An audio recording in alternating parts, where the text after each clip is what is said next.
लोग pituitary gland पढ़ रहे थे, हाइपोथैलेमस पढ़ ली थी सारी, पिट्यूटरी पढ़ रहे थे, उसमें भी हम लोगों ने पोस्टीरियर एंटीरियर पिट्यूटरी के बारे में पढ़ लिया था। उनसे जो जो हार्मोन रिलीज हो रहे थे, कौन कौन सा रिलीज हो रहा था? ग्रोथ हार्मोन, प्रोलैक्टिन, ठीक, एसीटीएच, एड्रेनोकॉर्टिकोट्रोपिन हार्मोन, ठीक है। कौन सा? LH luteinizing hormone, follicle stimulating hormone, और कौन सा? थायराइड स्टिमुलेटिंग हार्मोन टीएसएच, ठीक है। प्रोलैक्टिन भी था, ठीक है। तो एक बार देख लो anterior pituitary AP, anterior pituitary, growth hormone, prolactin, PRL prolactin, इधर देख लो thyroid stimulating hormone, adrenocorticotropin hormone, इसके अलावा एलएच और एफएसएच, ठीक है। ये कौन सा? पार्स डिस्टैलिश, ठीक है। और फिर लास्ट वाला क्या था? लास्ट वाला क्या था? नाम बताओ। एमएसएच मेलानो स्टिमुलेटिंग हार्मोन, ठीक है।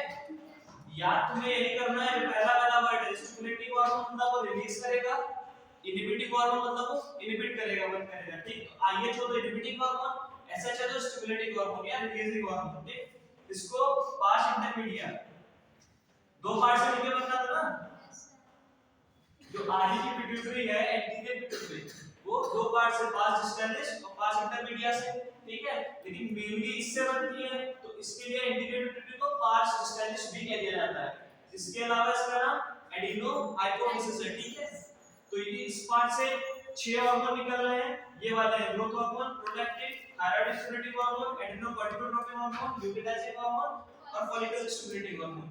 और पार्स इंटरमीडिएट से केवल एक मेलानोसाइट स्टिमुलेटिंग हार्मोन, ठीक है। मेलानोसाइट स्टिमुलेटिंग हार्मोन मतलब ये जो मेलानिन के कंटेनिंग सेल है ना, उसको स्टिमुलेट करेगा, रिलीज करवाएगा। तो जितना ज्यादा रिलीज करवाएगा उतना ज्यादा डार्क स्किन होगी, ठीक है। मेलानिन तुम्हारी स्किन को डार्क कर देता है, ठीक है। तो हमें नहीं लगता इसमें कोई कंफ्यूजन होगी, सिंपल सा है, मेलानिन रिलीज करवाएगा तो डार्क स्किन होगा, ठीक है। ग्रोथ हार्मोन ग्रोथ करवाएगा, ठीक है। जब बहुत ज्यादा हो जाएगा तो भी दिक्कत होती है हार्मोन, जब बहुत कम हो जाएगा तो भी दिक्कत होती है, ठीक।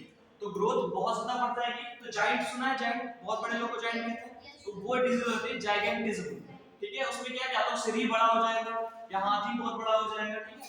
तो वो दिक्कत हो जाएगी ना। फिर दूसरा जाता है कि बहुत कम हो गया तो डॉर्फिज्म, ठीक है, बौनापन आ जाएगा, ठीक है। हाथ छोटे छोटे होंगे, वो भी थोड़ा सा ही होगा, ठीक है। फिर प्रोलैक्टिन, प्रोलैक्टिन देखो क्या होता है, ये मैमरी ग्लैंड्स को एक्टिवेट करता है, मतलब मिल्क प्रोडक्शन में हेल्प करता है। मतलब जब होता है ना बेबी होता है तो उसके बाद प्रोलैक्टिन स्टिमुलेट हो जाता है और फिर वो मिल्क प्रोड्यूस करता है, ठीक। थायराइड स्टिमुलेटिंग हार्मोन जाहिर सी बात है, थायराइड जो ग्लैंड है ना उससे स्टिमुलेट करवाएगा। अब तुम्हें समझ में आ रहा होगा जो मास्टर ग्लैंड क्यों कह रहे हैं पिट्यूटरी को, क्योंकि दूसरी ग्लैंड को भी कंट्रोल कर रही है, समझ रहे हो। तो थायराइड स्टिमुलेटिंग हार्मोन यहीं से निकलता है, तब जाके वो थायराइड से रिलीज होगा। फिर एड्रेनोकॉर्टिकोट्रोपिन हार्मोन, एड्रिनल ग्लैंड जो है, नाम पढ़ा है एड्रिनल कॉर्टिकोट्रोपिन हार्मोन, इससे डर मत लगना, ये उसके पास हार्मोन रिलीज करवा रहा है, समझ रहे हो। फिर ल्यूटिनाइजिंग हार्मोन और एफएसएच, ये क्या होते हैं, तुम्हारे गोनैड से रिलीज होते हैं, जो सेक्स हार्मोन होते हैं ना तुम्हारे में, उनको गोनैड्स कहा जाता है, ठीक। तो उनको जो रिलीज कराने वाले होते हैं हार्मोन एलएच और एफएसएच होते हैं, इन्हीं को गोनेडोट्रोपिन कहा जाता है, ठीक है।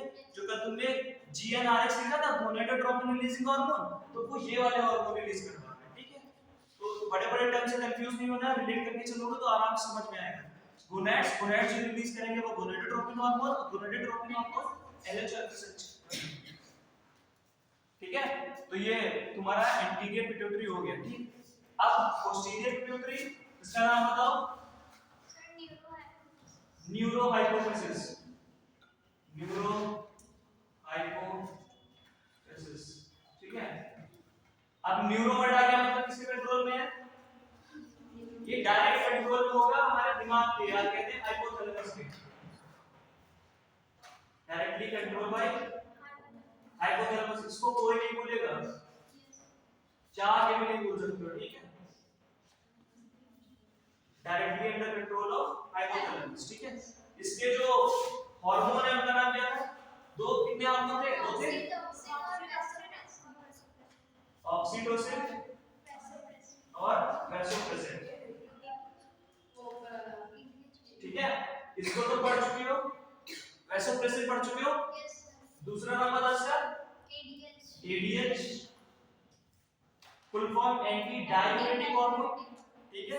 इससे याद रखो कि डायूरेसिस का मतलब यूरिन प्रोडक्शन होता है, तो उसको रोकने के लिए एंटी डायूरेटिक अपोजिट उसके लगाना पड़ेगा ना, तो ये हार्मोन को एंटी डायूरेटिक हार्मोन, ठीक है। तो इतना क्लियर है, इसका फंक्शन क्लियर हो गया। जो तुमने किडनी में पढ़ा था वही सेम फंक्शन यहां पे वैसे प्रेजेंट है। एक बार फिर से सुन लो, ये क्या करेगा, वाटर का रिअब्जॉर्प्शन करेगा जिससे यूरिन में सोडियम इलेक्ट्रोलाइट और वाटर कम निकले, रिटेन हो सके, ठीक है, यूरिन कम बने, ठीक है। इसके लिए वैसोप्रेसिन होता है। ऑक्सीटोसिन को लव हार्मोन कहते हैं, ठीक है। तो ये जब तुम्हारा बेबी होना होता है तो उसमें जो यूटेराइन के कॉन्ट्रैक्शन, यूटेरस जानते हो जहां पे बेबी इंस्टॉल किया जाता है, तरीके से इम्प्लांट किया जाता है, तो वहां पे जब बेबी होना होता है तो ऑक्सीटोसिन बहुत ज्यादा रिलीज होता है, ठीक है। इससे कॉन्ट्रैक्शन बढ़ता है तुम्हारे यूटेरस का, ठीक है। At the time of pregnancy ये क्या है, जब बेबी होना होता है, न्यू बॉर्न होना होता है, तब ऑक्सीटोसिन रिलीज होके हमारे यूटेरस का विगरस कॉन्ट्रैक्शन कराता है, मतलब बहुत जल्दी जल्दी कॉन्ट्रैक्शन कराता है ताकि उसको पुश आउट किया जा सके, ठीक है। तो ये बहुत इंपॉर्टेंट बताता है, जिसमें नहीं होता उसको ऑक्सीटोसिन देना पड़ता है इंजेक्शन के थ्रू, ठीक है। तो इसका काम क्लियर है, ठीक है। पिट्यूटरी ग्लैंड बिल्कुल क्लियर, कोई दिक्कत तो नहीं है, ठीक है। चलो लिख लो इसका वैसोप्रेसिन, लिखो ए न्यूरो हाइपोफिसिस में लिखो। एमएसएस तक सबने लिख लिया ना, मेलानोसाइट स्टिमुलेटिंग हार्मोन का। उसके बाद न्यूरो हाइपोफिसिस, ब्रैकेट में पार्स नर्वोसा, पार्स नर्वोसा, पहले इसका नाम बताया था ना, जैसे पार्स स्टेलिस है ऊपर वाला, ये पार्स नर्वोसा है, nervosa. It stores and release two hormone. It stores and release two hormone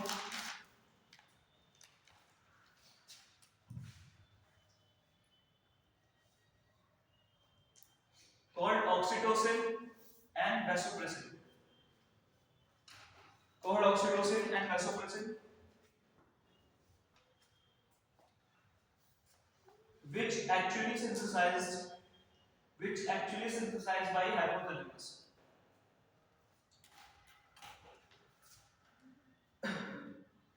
And are transported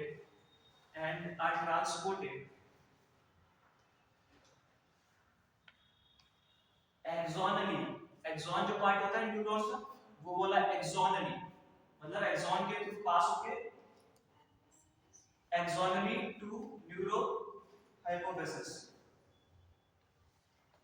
ठीक है। axonally to neuro hypophysis बनते हाइपोथैलेमस में, सिंथेसाइज हाइपोथैलेमस में हो रहे हैं, ट्रांसपोर्ट हुए जा रहे हैं न्यूरो हाइपोफिसिस से, मतलब पोस्टीरियर पिट्यूटरी में, ठीक है। फिर वहां से सीक्रेट हो गई। फिर लिखो पिट्यूटरी हार्मोन्स, हेडिंग है अगली, pituitary hormones function and disorder related to them, pituitary hormone function and disorder related to them.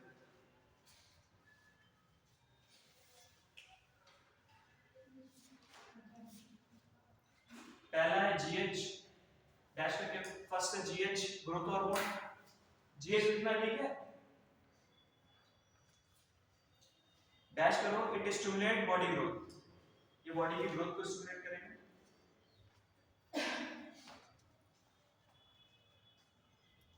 फिर इसी में हेडिंग डालो डिसऑर्डर, डिसऑर्डर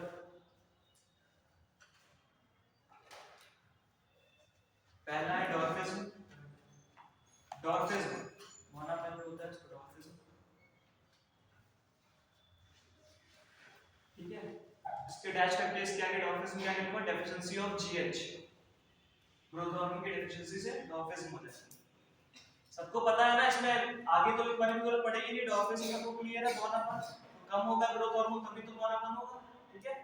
तो अगला लिख लो gigantism, gigantism G I G A N G I G A N T I S M, gigantism. जो बहुत बड़े लोग होते हैं उनको जायंट कहते थे, तो वहां से रिलेट कर लेना कि अगर ग्रोथ हार्मोन बहुत बढ़ जाएगा तो जाइगेंटिज्म हो जाएगी, तुम बड़े नहीं हो जाओगे, तुम्हारा कोई ऑर्गन जहां बहुत ज्यादा ग्रोथ हो जाएगी तो वो बड़ा हो जाएगा, तो ऑड लगने लग जाता है, ठीक है। तो इसमें लिखो over secretion of GH, over secretion of GH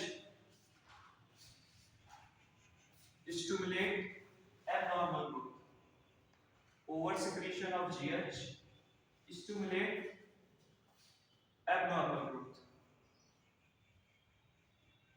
ठीक है, तो दूसरा हार्मोन प्रोलैक्टिन, पीआरएल ब्रैकेट में।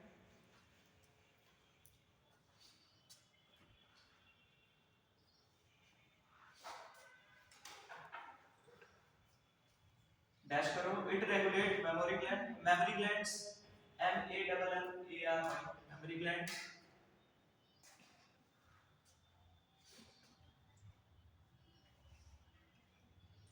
It regulate mammary glands growth. ठीक है, हर मैमल्स में मेमोरी ग्लैंड्स होते हैं, चाहे मेल हो फीमेल हो, लेकिन प्रोलैक्टिन ये है जो उनका डेवलपमेंट करवाता है, फीमेल्स में, मेल्स में नहीं होता है। ठीक है, इसलिए it regulate mammary glands growth and formation of milk in them, formation of milk in them।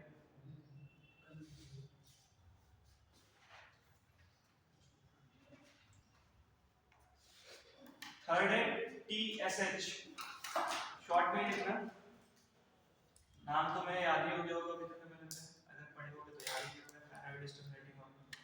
ठीक है, लिखो, डैश करो, synthesize and secrete thyroid hormone, synthesize and secrete thyroid hormone from thyroid gland।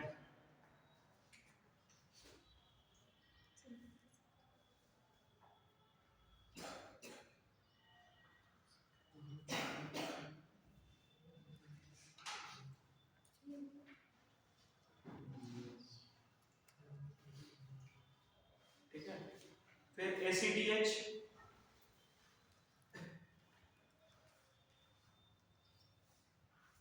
Adrenocorticotropic. Confuse मत होना, ये adrenal gland वाली ही hormone है। ठीक है, कोई कंफ्यूज होने वाली जरूरत नहीं है इसमें। एड्रेनोकॉर्टिकोट्रोपिक हार्मोन, इसमें लिखो synthesize and secrete, synthesize and secretion of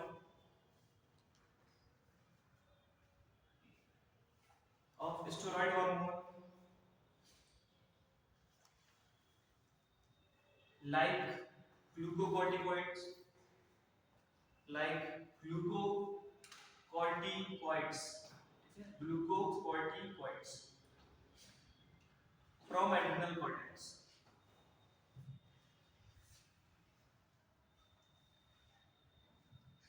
फिर फिफ्थ लिखो गोनाडोट्रोपिन्स, उसमें दोनों ये LH और FSH के फुल फॉर्म लिख लो। गोनाडोट्रोपिन हेडिंग डालो। फिर पहला hormone LH, luteinizing hormone.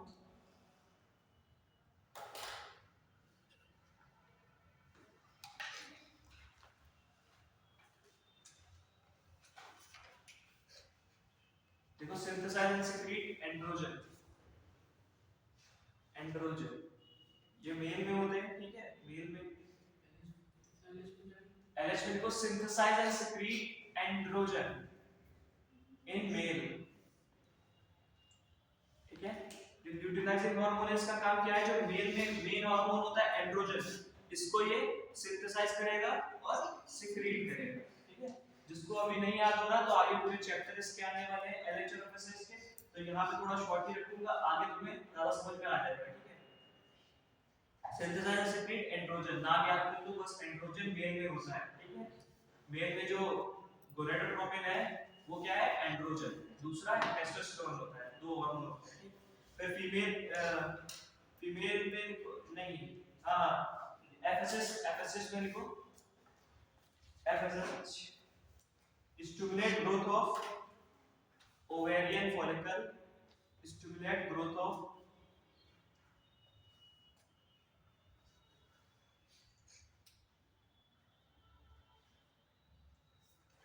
ovarian follicle। Ovarian, ovary होती है ना, उसमें फॉलिकल होते हैं, गोल गोल वेसिकल जैसे होते हैं, उस तरीके से उसमें फॉलिकल कहते हैं, उनको कहते हैं ओवेरियन फॉलिकल। ये जाके ओव्यूल बनाता है, मतलब जो एग जाता है ना मेंस्ट्रुअल साइकिल में, वो जो बनाते हैं ना, उससे पहले की स्टेज को ओवेरियन फॉलिकल कहते हैं। वही आगे जाके ओव्यूल बनाता है, तो मेंस्ट्रुअल साइकिल में आता है, यूटेरस में नई फर्टिलाइजेशन होगा तो वो रप्चर हो जाएगा। ठीक है, तो ओवेरियन फॉलिकल इन फीमेल। ठीक है, इतना हो गया। अब MSH लिख लो, क्या है? इन फीमेल बोला था, एंड का बोला है।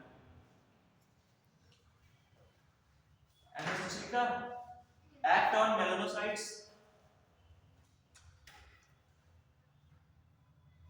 एक्ट ऑन मेलानोसाइट्स, लिखो ब्रैकेट में लिखो melanin, melanin MELANIN, melanin containing cell, ठीक है। इसी में नेक्स्ट पॉइंट है regulate skin pigmentation, regulate skin pigmentation, regulate skin pigmentation.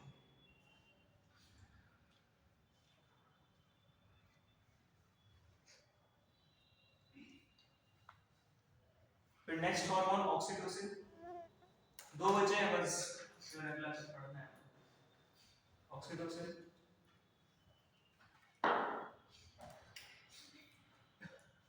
लिखो बर्थ हार्मोन और लव हार्मोन, इसको बर्थ हार्मोन या लव हार्मोन भी कहते हैं। बर्थ हार्मोन क्लियर है क्यों कहते हैं? क्योंकि बर्थ कराने में हेल्प करता है, ठीक है।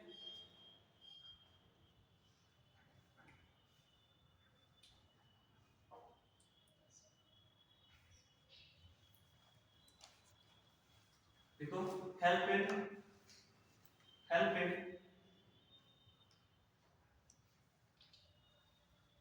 vigorous contraction of uterus, vigorous contraction of uterus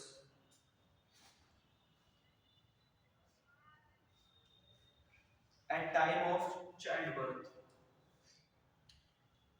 at time of childbirth,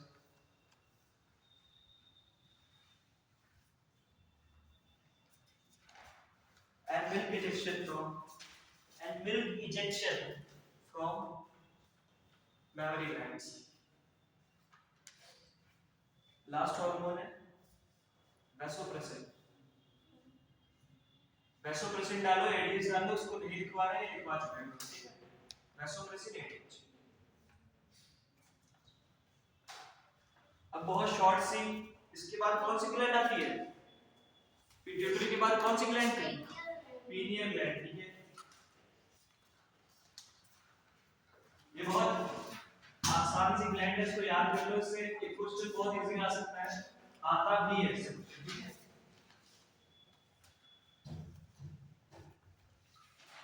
location सबको पता है पीनियल ग्लैंड की? कल बताई थी, याद है? ब्रेन में ही तो थी। ब्रेन में कहां पे थी? आगे के पार्ट में थी या पीछे? कहां पे? हां सही बता तो रही हो, पीछे के पार्ट में, ठीक है। सबसे आगे वाला जो ब्रेन है, फोर ब्रेन, ठीक है, उसके पीछे के पार्ट में, ठीक है। तो फोर ब्रेन के पोस्टीरियर पार्ट में, फोर ब्रेन के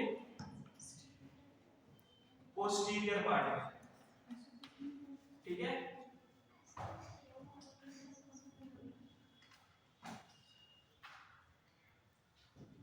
ठीक है, लोकेशन इसकी इंपॉर्टेंट है।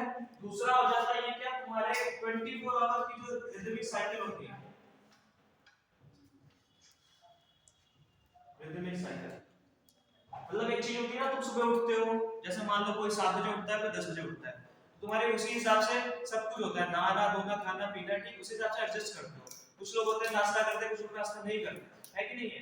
तो ये जो चीजें होती है, ये तुम्हारी रूटीन बन जाती है कि अगर तुम 10 बजे उठोगे ना, तो तुम्हें 11 बजे ही टॉयलेट जाने का मौका मिलेगा, ये नहीं कि तुम्हें 8 बजे दिखेगा। लेकिन अगर तुम 7 बजे उठते हो, किसी दिन तुम लेट सो गए, ठीक है, लेट में उठे, लेकिन तुम्हें वही टॉयलेट जो है तुम्हें वो 7 बजे 8 बजे लगने लग जाती है, तो ये क्यों होती है? तुम्हारी बॉडी एक रिदम से चलती है, ठीक है। तो वो जो रिदम चल रही है ना, वो किससे चल रही है? क्योंकि ये पीनियल ग्लैंड है तुम्हारे अंदर। समझ में आया? 24 रिदमिक साइकिल क्या है? 24 आवर रिदमिक साइकिल कि 24 घंटे में जो तुम करते आ रहे हो रेगुलर, वो तुम्हारी बॉडी को रिदम आदत पड़ चुकी है उस चीज की, ठीक। तो वो किस कारण हुआ? क्योंकि पीनियल ग्लैंड है तुम्हारे, ठीक है। दूसरा, ये दूसरी चीज की क्या है? बॉडी टेंपरेचर को मेंटेन करती है, ठीक है, बॉडी टेंपरेचर को मेंटेन करेगी, ठीक है। तो ये बहुत छोटा सा है, इसमें ये दो इंपॉर्टेंट पॉइंट है, इसी को स्टार बना के लिख लेना है और बस पीनियल ग्लैंड पॉइंट हो जाएगा। देख लो पीनियल ग्लैंड, अरे इसका हार्मोन, हार्मोन नहीं, मेलाटोनिन, ठीक है, इसका हार्मोन है मेलाटोनिन, ठीक है। यही काम करवाएगा, ये वाला जो काम मैंने बताया है, ये हार्मोन मेलाटोनिन, मेलानिन नहीं है, मेलाटोनिन है, कंफ्यूज मत करना, ठीक है। चलो लिखो, पीनियल ग्लैंड डाल दिया, उसमें लिखो हार्मोन डैश कर लो, melatonin, melatonin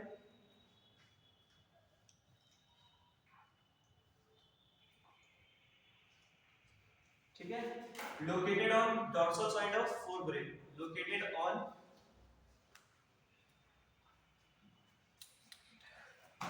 dorsal side of forebrain.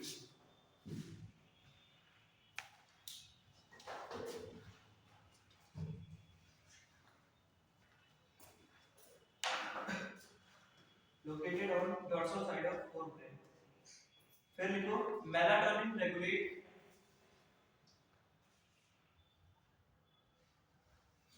24-hour rhythm of body।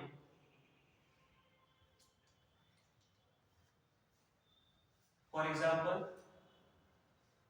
sleep wake cycle, sleep wake cycle, sleep wake सोने उठने की जो साइकिल है ना, ये भी ये कंट्रोल कर रहा है, और बॉडी टेम्परेचर, ये दो चीजें काम इसके मेन है, ये याद रखना ठीक है, भूलना नहीं। ऊपर वाला तो पूछा भी जा चुका है स्लीप वेक साइकिल वाला, ठीक है। इसके अलावा ये जो हमारी बॉडी के अलग अलग मेटाबॉलिज्म है ठीक है, पिगमेंटेशन में भी हेल्प करेगा, तो आज जो मेंस्ट्रुअल साइकिल है वो भी तो साइकिल है ना, उसको उसमें भी ये हेल्प करेगा ठीक है। तो जितनी लगभग साइक्लिक चीजें हमारी बॉडी में, उसमें पीनियल ग्लैंड हेल्प कर रही है कहीं ना कहीं, ठीक। नेक्स्ट बना लो थायराइड ग्लैंड।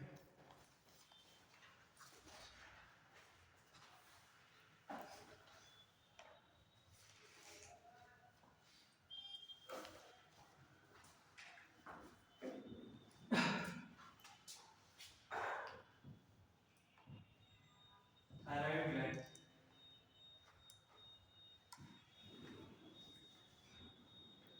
अब देखो तीन ग्लैंड होंगे ऊपर वाले हिस्से में अपने, hypothalamus, pituitary gland, pineal gland. अब नीचे आ जाएंगे, यहाँ ट्रैकिया होता है, ट्रैकिया में होती है क्या, ट्रैकिया के चारों तरफ दो लोब होते हैं, चारों तरफ नहीं मतलब उसको घेरे हुए दो लोब होते हैं, लोब जानते हो ना, लोब गोल गोल आकृति मान लो इस तरीके से ठीक है। अगर ये मान लो ट्रैकिया है, उसके दोनों तरफ इस तरीके से आकृति है ठीक है। अब ये सेल्स की बनी होती है ठीक, ग्लैंड सेल्स की बनी होती है। अब इनको जोड़ने वाले भी कुछ सेल्स होते हैं, आपस में जुड़ी होती है कुछ सेल्स से ठीक है।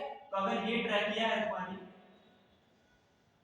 ठीक है, इसके चारों तरफ दो लोब प्रेजेंट है, ये क्या तुम्हारी थायराइड ग्लैंड है ठीक है, ये तुम्हारी थायराइड ग्लैंड है। इनको जोड़ने वाले जो सेल्स है इनको कनेक्टिव टिश्यू से बने होते हैं, इससे ये पढ़े ना, loose connective tissue, dense connective tissue, इससे बने होते हैं। इस रीजन को क्या कहते हैं, स्टमस, क्या कहते हैं स्टमस। ये बहुत डर मारता है स्टमस, जहां भी कहीं ज्वाइनिंग होगी ठीक है, वहां पे बायोलॉजी में लगभग टाइम स्टमस ही यूज किया जाता है ठीक है। तो स्टमस का मतलब कहीं ज्वाइन करा रहा है, कौन करा रहा होगा, कनेक्टिव टिश्यूज ठीक है। स्टमस हो गया, दो लोब है, ये थायराइड ग्लैंड है, इतना क्लियर है। अब देखो ये हार्मोन कौन से रिलीज करेंगे, तो बताओ कौन सा, तुम्हें बताया था मैंने कल, एक अलग से नाम लिखा था तुमने, याद है कुछ, आइडोथायरोनिन लिखा था ना, वो थायराइड ग्लैंड ही तो रिलीज करे थायराइड हार्मोन, क्या है कभी तो जो आइडोथायरोनिन तुमने लिखा था ना, अब देखो उसके आगे कुछ नहीं जोड़ना है, आइडोथायरोनिन। अब इसके आगे टेट्रा जोड़ दोगे, टेट्रा मतलब चार होता है, दूसरा हो गया ट्राई, सेम आइडोथायरोनिन T3, ये दोनों हार्मोन ये रिलीज करता है ठीक है। इसके अलावा एक होता है कैल्सिटोनिन ठीक है, ये हार्मोन्स हो गए जो ये रिलीज करता है। अब जहां पे दो कंडीशंस आ जाती है, थायराइड हार्मोन, तीन हार्मोन क्लियर है थायराइड वाले, T4 टेट्राआइडोथायरोनिन, T3 ट्राइआइडोथायरोनिन ठीक है, और कैल्सिटोनिन। इसको इसी का नाम एक तुमने थायरॉक्सिन लिखा था जो कि एमिनो एसिड डेरिवेटिव था, लेकिन थायराइड तुमने जो लास्ट वाला लिखा था आइडोथायरोनिन, उसमें भी थायराइड ग्लैंड के हार्मोन थे, तो वो ये वाले थे जो स्टेरॉइड की तरह एक्ट कर रहे थे ठीक है, ये एमिनो एसिड की तरह एक्ट कर रहा था। चलो उसको छोड़ दो, फिलहाल तुम हार्मोन पे ध्यान रखो, T4 T3 कैल्सिटोनिन ठीक है। अब देखो एक चीज होती है आयोडीन, आयोडीन वाला नमक खाना बहुत जरूरी है, आयोडीन वाला नमक खाना इस ग्लैंड के लिए जरूरी है ठीक है। अगर आयोडीन की कमी हो जाएगी तो थायराइड क्या होगा, आयोडीन थायराइड ग्लैंड को रेगुलेट करता है। इसके मतलब जो हार्मोन सिक्रीशन है उसको रेगुलेट करता है। आयोडीन लेवल मेंटेन रहेगा तो थायराइड ग्लैंड अपना थायराइड हार्मोन निकालती रहेगी। ठीक, तो अगर आयोडीन की कमी हो जाएगी तो क्या हो जाएगा,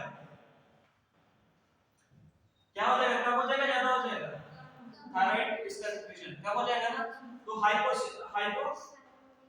हाइपोथायरॉयडिज्म, ठीक है, ये बीमारी हो जाएगी हाइपोथायरॉयडिज्म। ठीक है, अगर यही बढ़ जाएगा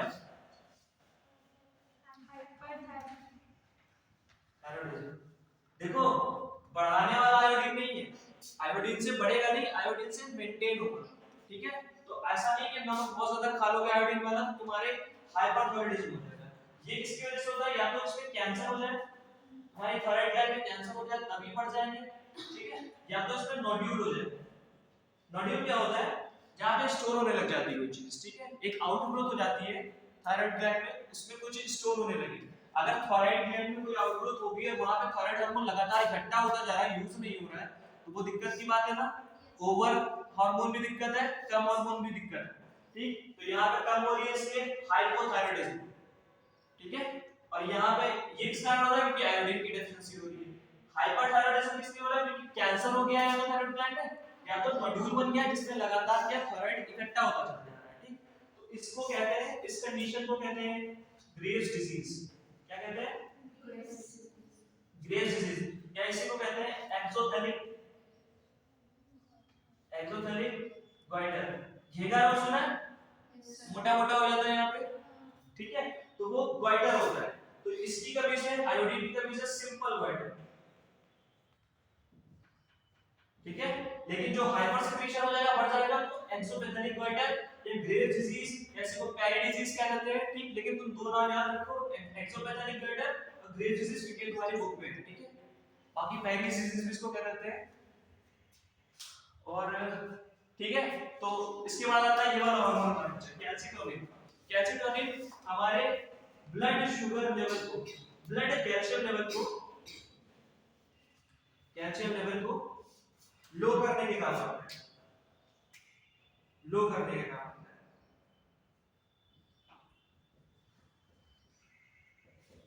ठीक है, क्लियर है?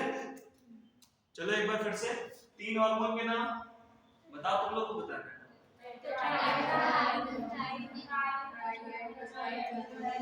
चलो ठीक ठीक ठीक ठीक, समझ गए, सब समझ में आ गया बिल्कुल। T4, T3 और कैल्शिटोनिन, इसी तरीके से याद होना चाहिए तुम्हें। T4, T3 कैल्शिटोनिन फुल फॉर्म तुम्हें पता होना चाहिए, मतलब ऐसा नहीं कि इसको भूल जाओ। T4, T3 याद है।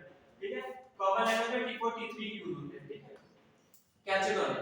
अब ये थायराइड ग्लैंड के तीन हार्मोन होते हैं। ठीक है, अब आयोडीन किसको, थायराइड ग्लैंड के जो हार्मोन है उनके सिक्रीशन को रेगुलेट करता है। ठीक, तो अगर आयोडीन की डेफिशिएंसी हो जाएगी, कमी हो जाएगी, ठीक है, तो हाइपोथायरॉयडिज्म ये बीमारी हो जाएगी। ठीक है, इसको ही, इसकी वजह से क्या होगा, जो गला होता है वो सूज जाएगा, थायराइड ग्लैंड सूज जाएगी, तो उसको सिंपल गोइटर या झींगा रोग कहते हैं हिंदी में।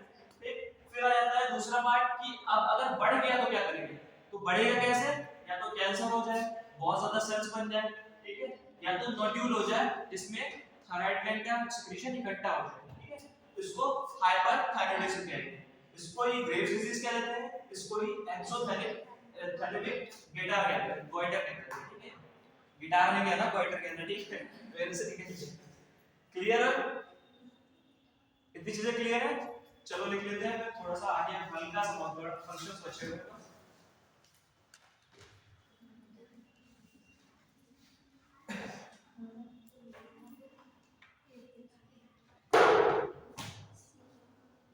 पीनियल ग्लैंड लिखे है ना, थायराइड ग्लैंड डाल दिया था, लोकेटेड ऑन, लोकेशन लिखो सबसे पहले इसकी, located on either side of trachea. Trachea तो सबको पता है ना, रेस्पिरेटरी सिस्टम में पढ़ा था। Located on either side of trachea, दोनों तरफ ट्रैकिया के, ईदर ईदर बोल तो दिया, दोनों तरफ। Thyroid gland is composed of two lobes, thyroid gland is composed of two lobes.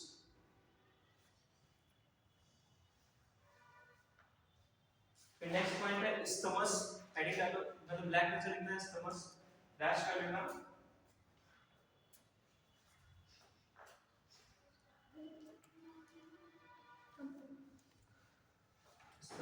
Flap of connective tissue,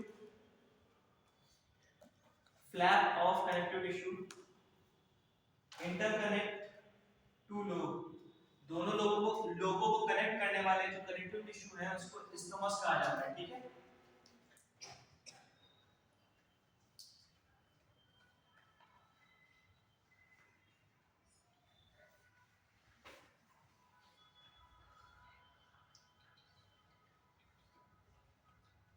फिर देखो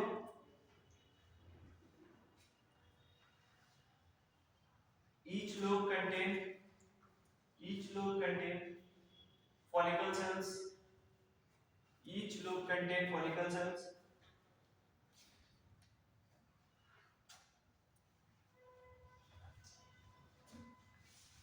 these cells synthesize two hormones,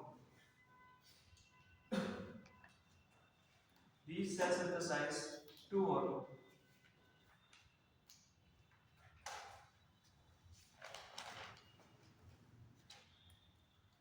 ठीक है। पहला देखो टेट्राहाइड्रोथैलेमीन T4, दूसरा T3 ट्राइहाइड्रोथैलेमीन।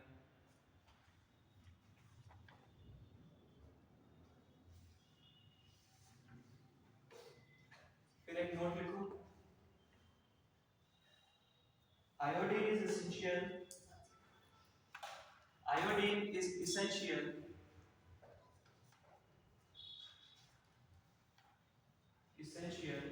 for normal rate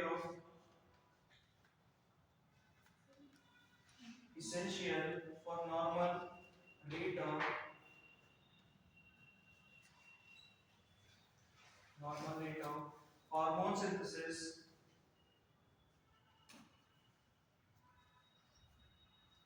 in the thyroid,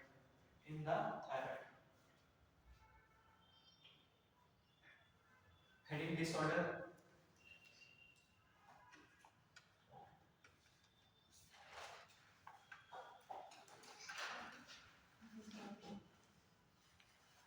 ठीक है।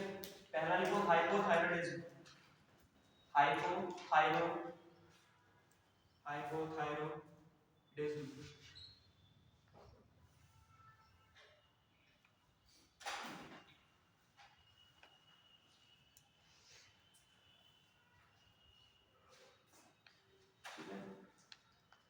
Bracket में लिख लो गॉइटर, सिंपल गॉइटर, घेंगा वाला जो गॉइटर बताया ना, GOITRE गॉइटर, ये बीमारी का नाम है, ठीक है।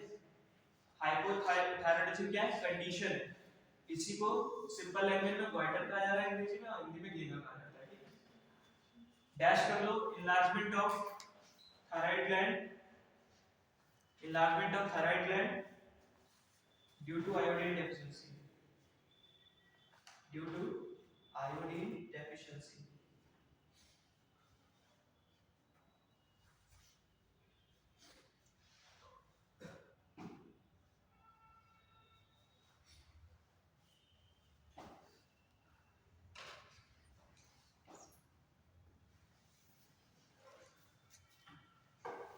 ठीक है।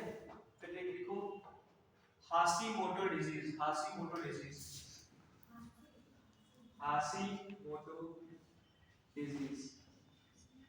ठीक है। जापानीज होगा तो उसी का नाम इस तरीके से हो सकता है, उसको डिस्कवर किया गया इसे हाशीमोटो डिजीज, उसके नाम पे हो गई, ठीक है। अब ये तुम्हारे में नहीं है, लेकिन ऑटो इम्यून डिजीज, ठीक है, जितनी ज्यादा हो तो ऑटो इम्यून डिजीज पढ़ोगे अपने आप, ठीक है। ऐसे क्वेश्चन ये थोड़ा बाहर से क्वेश्चंस पे देता है auto immune disease. Auto immune disease देखो क्या होती है, जब तुम्हारी बॉडी के खुद के सेल्स को खाने लग जाए, बाहरी की तरह ट्रीट करने लग जाए, उनको खाने लग जाए, डिस्ट्रॉय करने लग जाए, तो ऐसी बीमारियां होती हैं ऑटो इम्यून डिजीज, ठीक है। तो ये सेक्सुअल वाली भी होती है और इस तरीके की भी होती है, थायराइड रिलेटेड, ठीक। तो उसमें भी से एक है हाशीमोटो डिजीज, ठीक है।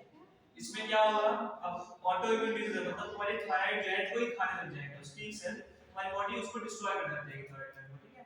तो उसके आगे लिख दो ऑटो इम्यून डिजीज, ठीक है। बॉडी डिस्ट्रॉयर्स, ब्रैकेट में body destroyers its own thyroid, its own thyroid.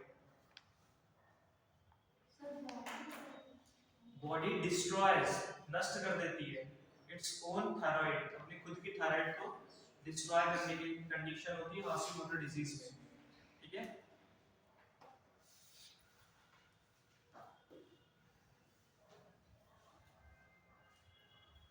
फिर देखो अगला पॉइंट इसमें इरेगुलर मेंस्ट्रुअल साइकिल, जो तुम्हारी मेंस्ट्रुअल साइकिल है वो भी इरेगुलर होता है।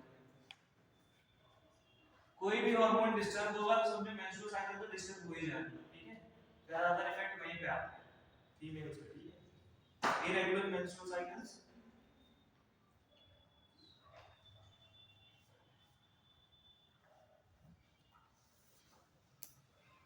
ठीक है। फिर आता है एक टर्म आता है क्रिटिनिज्म, क्रिटिनिज्म, ठीक है। ये बीमारी होती है, ये इसी के कारण होती है, जो हाइपोथायराइडिज्म है ना, इसी के कारण। जब थायराइड ग्लैंड सिक्रीशन कम हो जाता है, क्या बोल रहा है, थोड़ी देर बाद बनवासी आ जाती है। क्रिटिनिज्म ये हाइपोथायराइडिज्म होता है, ठीक है। इसकी कमी से ये वाली बीमारी होती है। किसमें है, जो एक फीमेल प्रेग्नेंट होती है, उसका बच्चा डेवलपमेंट स्टेज में होता है, ठीक है।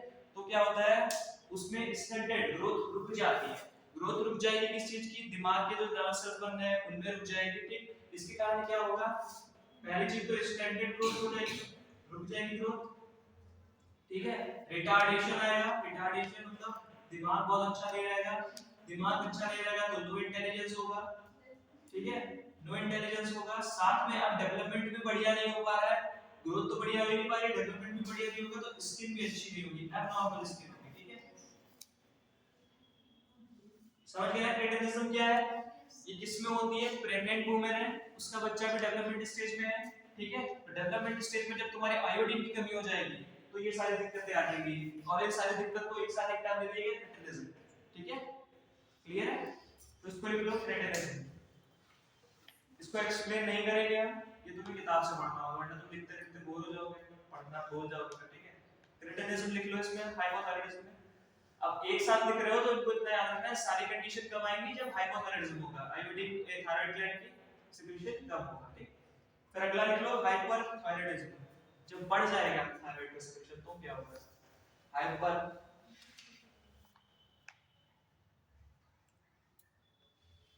थायराइडिज्म, हाइपरथायरायडिज्म, ठीक है।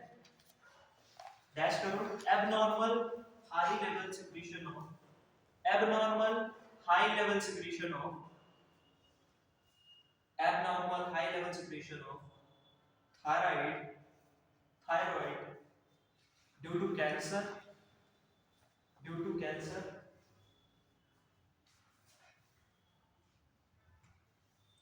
or nodule of, due to cancer or nodule of thyroid gland, or nodule of thyroid gland, ठीक है। इट इज, इसी में लिख लो, इसी को हाइपरथायरायडिज्म को और क्या कहते हैं, क्या कहते हैं, एक्सोथैलेमिक गोइटर और ग्रेव्स डिजीज, ठीक है। तो ये लिख लो।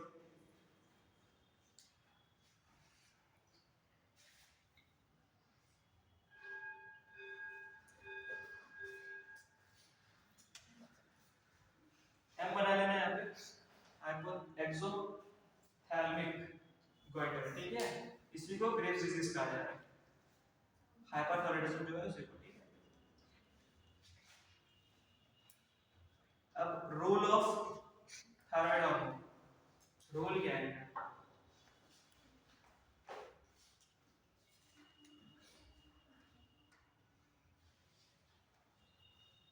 ठीक है। तो जो नॉर्मल बॉडी फंक्शंस है तुम्हारे, ठीक है, जैसे तुम्हारा मेटाबॉलिज्म हो गया, ठीक है, सुन लो इधर, ठीक है। मेटाबॉलिज्म हो गया, वाटर आयन बैलेंस हो गया, ये सब चीजें बनी रहनी चाहिए ना। तो अगर थायराइड डिस्टर्ब होगा तो ये सारी चीजें डिस्टर्ब होंगी। तो सिंपली अगर थायराइड को फंक्शन कहा जाए तो सारे जो बॉडी फंक्शन, नॉर्मल फंक्शन है ना, मेटाबॉलिज्म हो गया, आयन बैलेंस हो गया, वाटर आयन बैलेंस, ठीक है।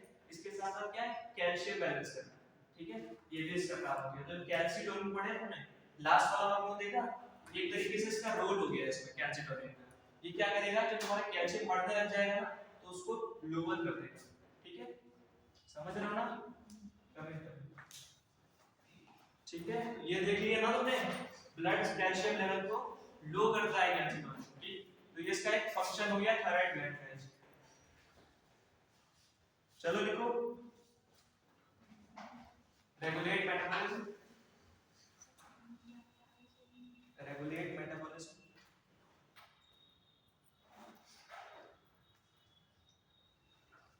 दूसरा पॉइंट है 1 2 3 करके लिखना है इसका। ठीक है, रेगुलेट मेटाबॉलिज्म पहला हो गया। दूसरा है support RBC formation, red blood cells बनाने में सपोर्ट करेगा ये।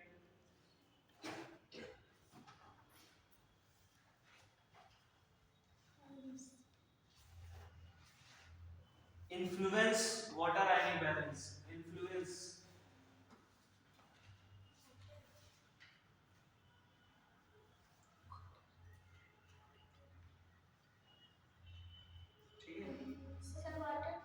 Water ionic balance, water ionic balance. जो तुम्हारी किडनी कर रही है ना उसको ये इन्फ्लुएंस करेगा, एक तरीके से हेल्प करेगा। तुम्हारा दोस्त तुमको इन्फ्लुएंस करता है, चाहे अच्छी हरकत हो चाहे गंदी हरकत हो। ठीक है, वो खाना खाने में तुम्हें इन्फ्लुएंस कर सकता है कि भाई तुम खा लो, यदि तो खा ले तुम्हारी जगह पे। ठीक है, तो किडनी काम करेगी तो इन्फ्लुएंस करेगा। तो लास्ट वाला है regulate blood calcium level. Last वाला इंपॉर्टेंट करके लिखना है इसको। ठीक है, स्टार बना लेना, regulate blood calcium level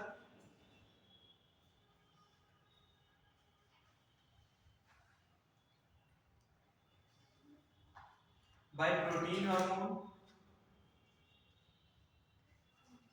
protein hormone by a protein hormone secreted by thyroid gland called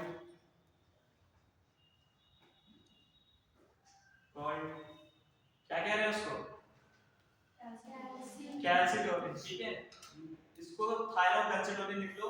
तुम्हारी बुक में इस तरीके से क्यों लिखा, क्योंकि थायराइड ग्लैंड इसको सीक्रेट कर रहा है। ठीक है, नॉर्मली कैल्सिटोनिन कहते हैं, यहाँ पे थायरोकैल्सिटोनिन लिख लो ताकि तुम्हें कंफ्यूजन ना हो कि कुछ अलग तो नहीं है। ठीक है, नॉर्मली कैल्सिटोनिन के फंक्शन क्या है, बस सिंपल सा फंक्शन है, जो कैल्शियम लेवल है उसको लो कर रहा है। तुम्हारे ब्लड में जो कैल्शियम है घुला हुआ, प्लाज्मा में पड़े थे ना, बहुत सारे मिनरल्स भी थे, उसमें कैल्शियम भी तो था। ठीक है, तो उसको लोअर करना है। ठीक है, फिर अगला लिख लो पैराथायरॉइड ग्लैंड, हेडिंग डालो पैराथायरॉइड ग्लैंड।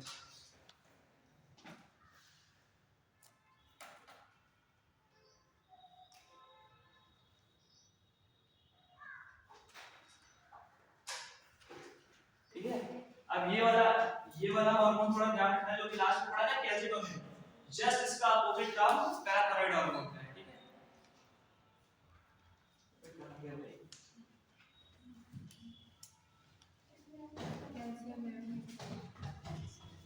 बहुत इजी है। अगर थायराइड का ये तुम कैल्सिटोनिन पढ़ोगे और पैराथायरॉइड पढ़ोगे तो जस्ट अपोजिट है, कुछ नहीं करना है। तो बताओ अपोजिट है तो मतलब क्या करेगा पैराथायरॉइड हार्मोन, बताओ। कैल्शियम आयंस बढ़ा देगा ब्लड में। ठीक है, तो इजी हुआ ना, पैराथायरॉइड थायराइड की का उल्टा है। ठीक है, एक तरीके से पैराथायरॉइड जो ये काम कर रहा है, लेकिन इसमें कोई कैल्शियम कैल्सिटोनिन जो काम कर रहा है उसका जस्ट अपोजिट पैराथायरॉइड हार्मोन करेगा। ठीक है, पैरा लगा दो, थायराइड के आगे बस पैराथायरॉइड हार्मोन, पैराथायरॉइड हार्मोन। ठीक है, ग्लैंड हो गया, इसका जो हार्मोन होगा उसको पीटीएच, पीटीएच मतलब पैराथायरॉइड हार्मोन। ठीक है, ठीक है, फंक्शन क्या होगा, इंक्रीज ब्लड कैल्शियम लेवल। ठीक है, ठीक है, और किसके अपोजिट, कैल्सिटोनिन के जस्ट अपोजिट। ठीक है, तो कैल्सिटोनिन के जस्ट अपोजिट, जस्ट अपोजिट काम करेगा, अपोजिट। ठीक है, ये पहला पॉइंट हो गया, दूसरा पॉइंट ये हो गया। तीसरा पॉइंट, अब ये करेगा कैसे, जो कैल्शियम बढ़ाएगा तो बढ़ाएगा कैसे, तुम्हारे बॉडी में कैल्शियम कहाँ पे है सबसे ज्यादा? अगर बात करें तो तुमको पता है बोन्स में, ठीक है। तो बोन्स का डीजनरेशन कर सकते हैं, बोन से कैल्शियम लेंगे, ठीक है। तो बोन से कैल्शियम मिलेगा, बोन से कैल्शियम, ठीक है। दूसरा आ जाएगा कि तुम्हारा जो खाना खा रहा है उसमें भी कैल्शियम मिनरल्स होते हैं, ठीक है। तो डाइजेस्टिव ट्रैक्ट जो है, डाइजेस्टिव इंटेस्टाइनल ट्रैक्ट, जब यहाँ खाना जाएगा तो यहाँ से भी कैल्शियम एब्जॉर्ब कर सकता है, ठीक है। तो पैराथायरॉइड हार्मोन यहाँ से भी कैल्शियम एब्जॉर्ब कर लेगा, प्लस अब जो कुछ गया है वो निकालने वाली जगह पहुंच जाएगा। तो यूरिन में भी कैल्शियम होता है, ठीक है। तो यूरिन से भी कैल्शियम निकाल लेगा, यूरिन से भी कैल्शियम ले लेगा, ठीक है। तो तीन जगह से कैल्शियम लेके पैराथायरॉइड हार्मोन जो तुम्हारी कैल्शियम की कमी है ब्लड में उसको पूरा करता है, ठीक है। कैल्शियम अगर कैल्शिटोनिन क्या कर रहा था, अगर बहुत ज्यादा बढ़ रहा था तो उसको कम करे दे रहा था, ठीक है। और ये इसके जस्ट अपोजिट कर रहा है कि अगर कम हो जा रहा है तो बढ़ा देगा, बढ़ाएगा कैसे, तो बोन्स को डिजेनरेट करके कैल्शियम ले लेगा उसमें से, ठीक है। डाइजेस्टिव इंटेस्टाइनल ट्रैक्ट से एब्जॉर्ब कर लेगा, ठीक है। और यूरिन से भी एब्जॉर्ब कर लेगा, ठीक है। तो एक छोटी सी ग्लैंड है पैराथायरॉइड, इसको भी लिख लो। पेरिंडा नहीं पैराथायरॉइड है, समझ में आ रहा है? जल्दी तो नहीं हो रहा है, थोड़ा खींचना पड़ रहा है, दो लेक्चर को खत्म करना पड़ रहा है, कोर्स आ रहा है धीरे धीरे पास में ना, तो समझो वो भी पूरी एक बुक बची हुई है, इसका थोड़ा कैच अप करो। नहीं समझ में आता है तो खाली टाइम में पूछ लिया करो, ठीक है। Located on back side of thyroid gland, ये आगे की ट्रैकिया देखी थी तुमने, आगे की ट्रैकिया, इसी के जस्ट पीछे जो लोब है, दो लोब है थायराइड ग्लैंड के, इसी के जस्ट पीछे छोटे छोटे चार बिंदी टाइप के इस तरीके से, एक इधर साइड पे थायराइड ग्लैंड के लोब है उसमें दो, और इधर साइड में थायराइड ग्लैंड है उसमें दो, ये पैराथायराइड ग्लैंड प्रेजेंट होती है, ठीक है। लोकेशन बताना भूल गया था क्या? हां भूल गया था, सॉरी, सबको सॉरी मेरी तरफ से, ठीक है। तो लिख लो located back side of thyroid gland, पहले बता दिया था जब थायराइड ग्लैंड पीछे होती है, चार चीजें बताना भूल गया था, ठीक है। लिखो located back side of the thyroid gland, 4 in number, 4 in number, चार होती है नंबर में, ब्रैकेट में लिख लो 1 pair in each lobe of thyroid, 1 pair in each lobe of thyroid. Location clear है? हार्मोन कौन सा है इसका? पीटीएच, ठीक है, पैराथायराइड हार्मोन, लिख लो hormone PTH.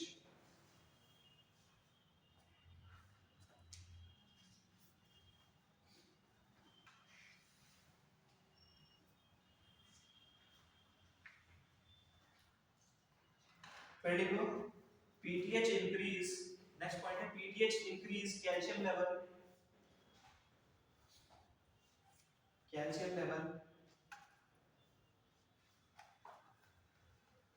in blood to normal, pTH increase calcium level in blood to normal,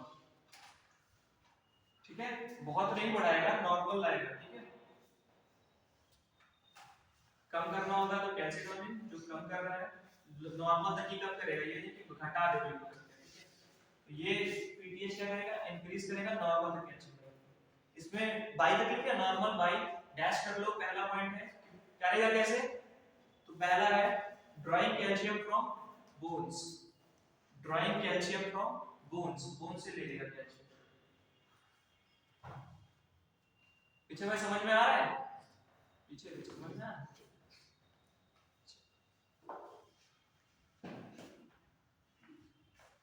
increasing calcium, second point है increasing calcium absorption, absorption ABSORPTION, absorption from digestive tract, from digestive tract।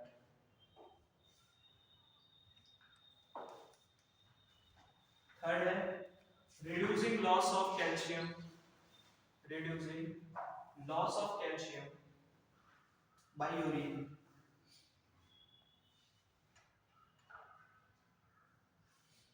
ठीक है। फिर note में लिख लो note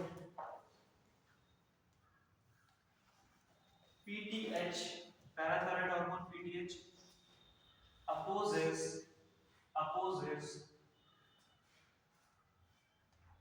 effect of calcitonin,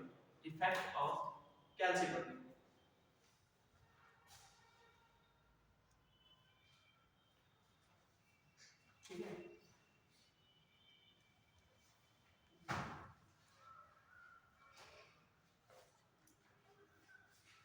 disorder इसके दो हैं, ठीक है। डिसऑर्डर एंड का पहला है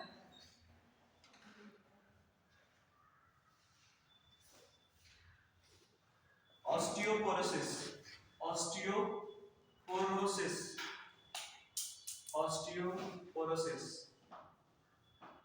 ठीक है। मतलब अब इससे ऑस्टियो मतलब कहां से आता है, ऑस्टियो वर्ड कहीं पे आएगा तो इससे रिलेटेड होगा, बोन से रिलेटेड, ठीक है। तो ऑस्टियो वर्ड कहीं से कहीं पे भी आएगा तो बोन से रिलेटेड होगा।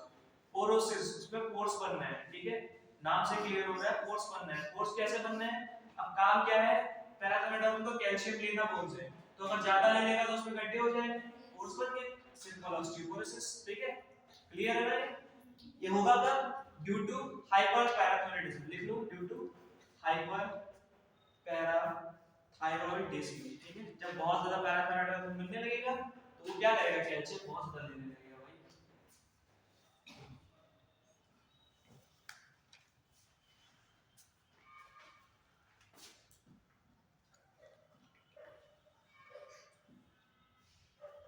ठीक है। फिर अगला अगला जो है बीमारी वो ये है पैराथायरॉयड किडनी, ठीक है। ये लिख लो, इसके आगे लिख लो हाइपोपैराथायरॉयडिज्म, ठीक है। ब्रैकेट में लिख लो हाइपोपैराथायरॉयडिज्म। अगर कमी हो जाएगी तो ये बीमारी हो जाएगी, ठीक है। डीप में जाने की जरूरत नहीं है, नाम बस याद रखो, 0% चांस होगा इसके आने में, ठीक है।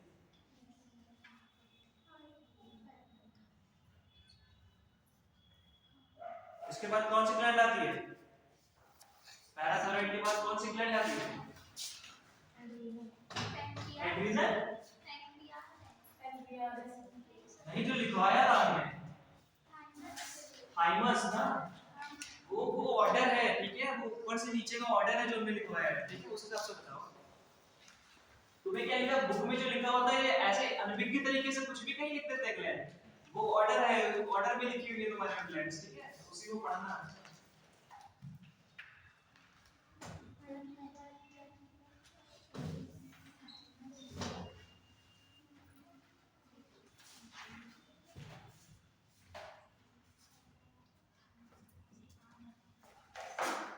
तुम्हें पता है एनिमल किंगडम को इतना पहले क्यों रखा गया, बल्कि वो इतना टफ चैप्टर है, तुम्हें नहीं लगता वो काफी टफ है हम लोग के साथ चैप्टर, तुम्हें इतना पहले क्यों रखा गया, थोड़ा सा जांच लो पहले, तुम्हें थोड़ा सा बताएगा कि इतनी खतरनाक खतरनाक चीजें हैं, ठीक है इसमें। तो अभी तुमको जो आगे पढ़ोगे उसमें इन खतरनाक चीजों को थोड़ा सा यूज कर लेना, ठीक है, ये बताया गया है। तो ह्यूमन फिजियोलॉजी में तो थोड़ा बहुत रिलेट कर पाते हो ना, किडनी वाले चैप्टर में जो क्वेश्चन आया था, एक दो बार आ चुका है, उसमें क्या होता है उधर से नाम देते हैं, ठीक है, और इधर से रिलेट करा देते हैं, ठीक। इसी तरीके से और भी जो हार्ट वाले फंक्शन है, कैविटी वाले फंक्शन है ना, वो इधर ह्यूमन फिजियोलॉजी से रिलेट करा के पूछ लेते हैं। लोगों को लगता है बाहर से आ गए, वो बाहर से नहीं है, वो वहीं से आ गए, पहले दूसरे चैप्टर, ठीक है। फिर थाइमस ग्लैंड बहुत इजी ग्लैंड है, देखो इंपॉर्टेंट है ये तुम्हारा ह्यूमन हेल्थ एंड डिजीज वाला जो चैप्टर होगा 12th क्लास में, वहां पे आएगा। इसको डीप में पढ़ोगे थाइमस ग्लैंड को, यहां पे तुम सिंपल सा फंक्शन इसका, ये क्या करेगा, डिफरेंशिएशन करेगा। लिम्फोसाइट्स पढ़े, डिफरेंशिएशन ऑफ T lymphocytes, ठीक है। देखो लिम्फोसाइट्स क्या होते हैं, बॉडी में इम्यूनिटी प्रदान करने वाले सेल्स होते हैं, ठीक है। सेल्स होते हैं जो बॉडी में इम्यूनिटी प्रदान करते हैं। तो थाइमस ग्लैंड का मेन काम हो जाता है क्या, इम्यूनिटी प्रोवाइड करना हमारी बॉडी को, ठीक है। तो जब बूढ़ा हो जाता है इंसान, ओल्ड एज आ जाती है, तो क्या थाइमस ग्लैंड डीजेनरेट हो जाती है उस टाइम पे, इसलिए उसकी क्या हो जाती है, वीकनिंग हो जाती है, ठीक है। इम्यून सिस्टम में वीकनिंग हो जाती है। मेन काम आ जाता है थाइमस ग्लैंड का, डिफरेंशिएशन करता है टी लिम्फोसाइट्स, ठीक है, अलग अलग कर देता है टी लिम्फोसाइट्स को। इससे क्या होता है, इम्यूनिटी बढ़ाने में, सेल मेडिएटेड इम्यूनिटी, सीएमआई का मतलब में कहते हैं सेल मेडिएटेड इम्यूनिटी और ह्यूमरल इम्यूनिटी, इम्यूनिटी सॉरी, ठीक है। अब इसको तुम्हें याद करने की जरूरत नहीं है, बस फुल फॉर्म याद करो इसका। क्या है इसका? Cell mediated immunity, humoral immunity.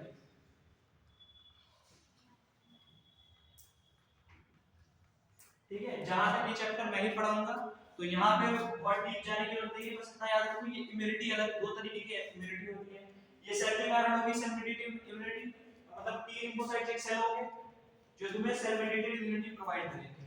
इनका डिफरेंशिएशन कराएगा तो मतलब इनको बढ़ाएगा, तो इम्यूनिटी को बढ़ाएगा, तुम्हारी बॉडी में इम्यूनिटी बनाएगा। ठीक है, क्लियर। और एक ह्यूमरल इम्यूनिटी होती है, ये भी एक टाइप ऑफ इम्यूनिटी होती है, ये तुम आगे पढ़ोगे, बस इतना दोनों का नाम याद रखो। ठीक है, थायमस ग्लैंड का इतना सा काम है तुम्हारी बॉडी की इम्यूनिटी बनाता है। ठीक है, कैसे बनाता है? तो डिफरेंशिएशन ऑफ टी लिम्फोसाइट करता है, और टी लिम्फोसाइट्स क्या है? सेल है, तो सेल मीडिएटेड इम्यूनिटी, सेल के मीडियम मतलब सेल एज अ मीडियम काम करता है इम्यूनिटी का। ठीक है, सेल मीडिएटेड इम्यूनिटी। क्लियर है इतना? एक ही पॉइंट है इसमें जो आ सकता है, बस उतना ही याद रखना। तो थाइमस ग्लैंड इम्यूनिटी वाली ग्लैंड, इम्यूनिटी कैसे? टी लिम्फोसाइट का डिफरेंशिएशन करके। टी लिम्फोसाइट क्या है? सेल है, तो ये कैसी इम्यूनिटी प्रोवाइड करेंगे? Cell mediated immunity. इसके साथ साथ थाइमस ग्लैंड की इम्यूनिटी बढ़ाए तो वो ह्यूमरल इम्यूनिटी भी बढ़ाएंगे। ठीक है, ये ह्यूमरल इम्यूनिटी क्या होती है? ये हम लोग हेल्थ ह्यूमन हेल्थ डिजीज वाले चैप्टर में डिस्कस करेंगे। ठीक, एक लाइन में डेफिनेशन हो जाएगी, कोई दिक्कत नहीं होगी। ठीक, अभी यहां तो बस थाइमस ग्लैंड रखते हैं।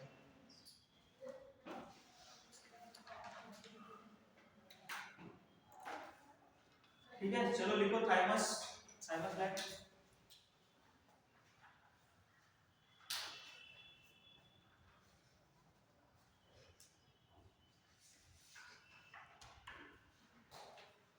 Thymus degenerate at old age.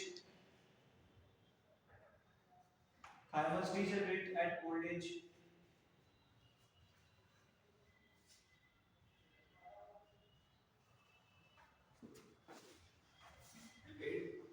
It plays important role in development. Important role in development.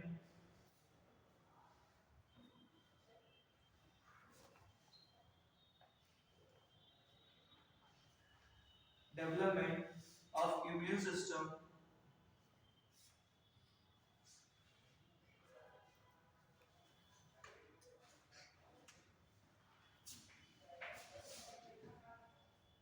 by differentiation. By differentiation. By differentiation of T lymphocytes.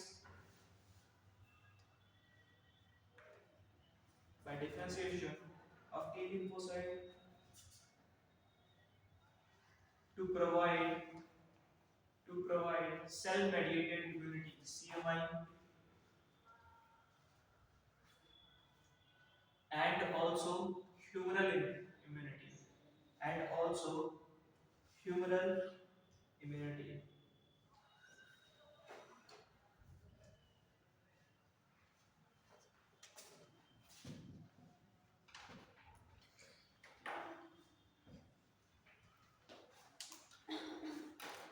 ठीक है, ठीक है, तो ये हमारे देखो लोकेशंस की क्या है, हमारे लंग्स के पास में, लंग्स के पास में स्टर्नम के पीछे हार्ट में जो ऑल्टा होती है, ऑल्टा क्या होती है? Largest artery. ठीक है, ठीक है, आर्टरी का काम क्या होता है? हार्ट से रुको,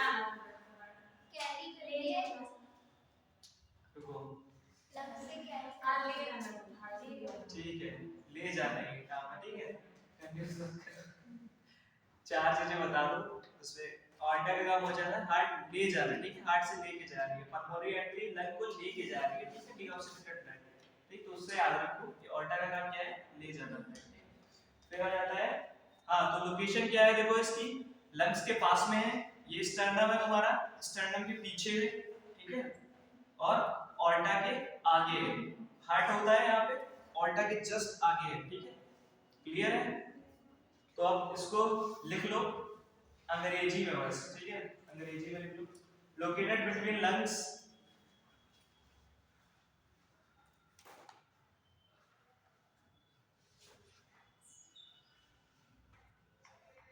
behind sternum, located between lungs, behind sternum,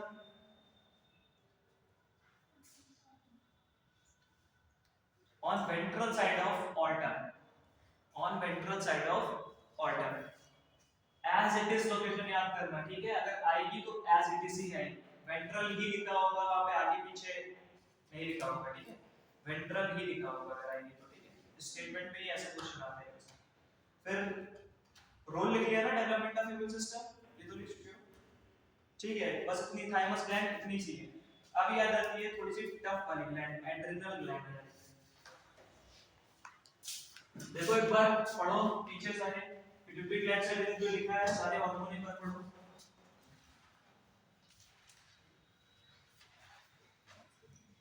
दो बचे हुए एड्रिनल ग्लैंड और पैंक्रियास, ठीक है?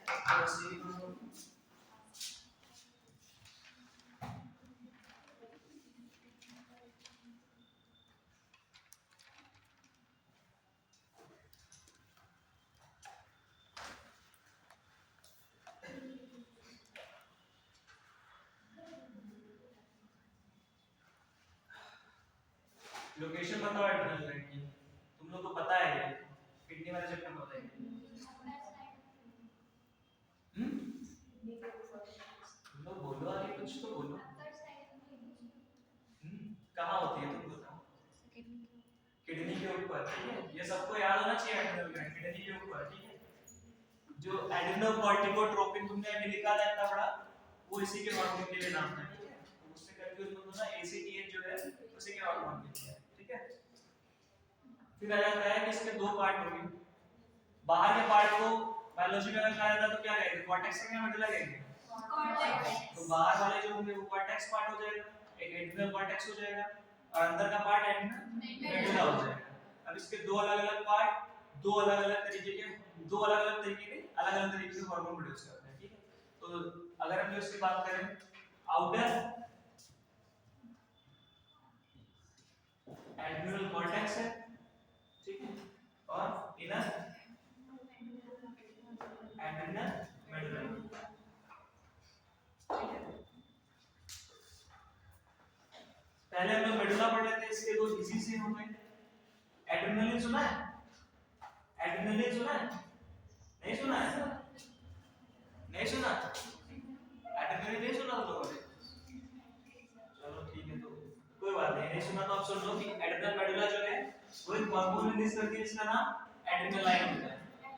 और इसके अलावा एक और नॉन एड्रिनलाइन, ठीक है? कोई दिक्कत इसमें? कोई दिक्कत इसमें? दो हार्मोन रिलीज कर रही है, पहला एड्रिनलाइन है, दूसरा नॉन एड्रिनलाइन है, ठीक है? इसका एक और नाम है एपिनेफ्रिन, एपिनेफ्रिन, ठीक है? इसका नॉरएपिनेफ्रिन। पहले नाम याद करने की कोशिश करो, कवर पढ़ो इसको। एड्रिनलिन को एपिनेफ्रिन कह रहे हैं, नॉन एड्रिनलिन को उसमें नॉन लगाया जा रहा है, नॉन एपिनेफ्रिन, ठीक है? तो अगर तुम ऊपर वाले नाम याद कर लो तो नीचे वाले याद हो जाएंगे, ठीक है? आप इन दोनों हार्मोन को जब तुम्हारे बॉडी में स्ट्रेस होता है या तुम्हें शेर दौड़ा ले, कुत्ता दौड़ा ले, तो जो हार्मोन रिलीज होते हैं वो ये वाले होते हैं, ठीक है? आजकल इंस्टाग्राम पे बड़ा चल रहा है, शेर भूखा है, ऐसे जो चला रहा है उसको पता होगा, ठीक है? मीम चल रहा है आजकल। तो एड्रिनलिन और नॉन एड्रिनलिन ये हार्मोन कब आता है? जब फाइट और फ्लाइट की होती है, या तो तुम्हें कभी लड़ाई करनी है, जैसे मारने लगे दौड़ा दौड़ा के तुमसे गिरा है, हाँ तो चलो वो मारने लगे, ठीक है? तो उसको यार पहले तो डर लगेगा, ठीक है? फिर उसका रेस्पिरेशन रेट बढ़ेगा कि बहुत मारेंगे हमको आज, ठीक है? तो वो तो सांसें फूलने लगेगी, अब तो मारेंगे, डर के मारे फूलने लगती है। अगर मान लो पहले नहीं तो सर उठा देते, डर की सड़ा शुरू कर देते ऐसे बच्चे को मारना, तो वो उस टाइम पे जो रिलीज होता था वो एल्डोस्टेरोन ही रिलीज होता था, ठीक है? तो ये जो हार्मोन है फाइट और फ्लाइट के, अब बच्चा बचने के लिए तैयार है, सर नहीं नहीं मत मारिए। अब या तो बचेगा, फ्लाइट करेगा, भागने की कोशिश करेगा, या तो फाइट करेगा, सर के मुक्का अभी मार देंगे दांत से, ठीक है? तो वो चीजें हो जाती है। आजकल उल्टा बार वाला ज्यादा होता है कि सर ही क्यों मार देंगे, भाई सर को समझते ही नहीं है, ठीक? तो ये फाइट और फ्लाइट सिंपल से है कि एड्रिनल मेडुला, अब हंसो मत, रुक जाओ थोड़ी देर, ठीक है? मेडुला दो हार्मोन रिलीज करता है, एड्रिनलिन एंड नॉन एड्रिनलिन, इसी को एपिनेफ्रिन और नॉन एपिनेफ्रिन कहते हैं, ठीक है? ये फाइट और फ्लाइट हार्मोन, ठीक है, क्या है, फाइट और फ्लाइट हार्मोन, ठीक है, या इमरजेंसी हार्मोन, इमरजेंसी हार्मोन, कुत्ता दौड़ा है तो इमरजेंसी ना, कुत्ता दौड़ा है तो भागना पड़ेगा, फ्लाइट, ठीक है, और या तो लड़ भी सकते हो, कुत्ते को ही उठा के ईंटा मार दो ऐसे, ठीक है, तो उस समय एड्रेनलिन और नॉन एड्रेनलिन, फाइट और फ्लाइट इतने सही है, उसको कुछ ज्यादा कठिन नहीं है, ठीक, इसीलिए इसको अब देखो यहाँ पे इमरजेंसी हार्मोन ये रिलीज कर रहा है, इसलिए इसको इमरजेंसी ग्लैंड भी कहा जाता है, क्या कहते हैं, emergency gland, emergency endocrine gland, ठीक है, endocrine gland, endocrine exocrine gland clear है किसी को, इसमें तो दिक्कत नहीं है, एंडोक्राइन ग्लैंड डक्टलेस ग्लैंड होती है, ठीक है, एक बार सुन लो, फिर भी जिसने नहीं सुना है, जो नहीं आया था, ठीक है, एंडोक्राइन ग्लैंड डक्टलेस ग्लैंड होती है, जो सारी तुम पढ़ रहे हो ये सारी डक्टलेस ग्लैंड है, कोई डक्ट नहीं है इसमें, ठीक है, और एक्सोक्राइन ग्लैंड क्या होती है, डक्ट होती है उसमें, कि पर्टिकुलर जगह तक एक डक्ट जाती है जो सिक्रीशन लेके जाती है, ठीक है, तो एंडोक्राइन में डक्ट नहीं होती है, एक्सोक्राइन में डक्ट होती है, बस इतना सा अंतर है, ठीक है, निकालेंगे वो भी हार्मोन, निकालेंगे ये भी हार्मोन, अभी जो अगली पैंक्रियास पढ़ोगे वो हेटेरोक्राइन ग्लैंड होती है, मतलब वो एक्सोक्राइन भी होती है, वो एंडोक्राइन भी होती है, ठीक है, तो ये अंतर ध्यान रखना, ठीक है, एड्रेनल मेडुला, दो hormone, adrenaline non adrenaline, fight and flight, emergency hormone, इसलिए इमरजेंसी ग्लैंड कहते हैं, ठीक है, अंदर लिख लो, फिर आगे शुरू करते हैं, एड्रेनल मेडुला के दो हार्मोन हो गए हैं, ये दोनों इसके एड्रेनल मेडुला रिलीज करता है, लिखा तो कुछ है नहीं एड्रेनल ग्लैंड में, तो उसके आगे जो एड्रेनल ग्लैंड यहाँ पे हेडिंग डाली है वहां पे डाल दो इमरजेंसी ग्लैंड, जिस तरीके से मैंने लिखा है इस तरीके से लिख लो इमरजेंसी ग्लैंड,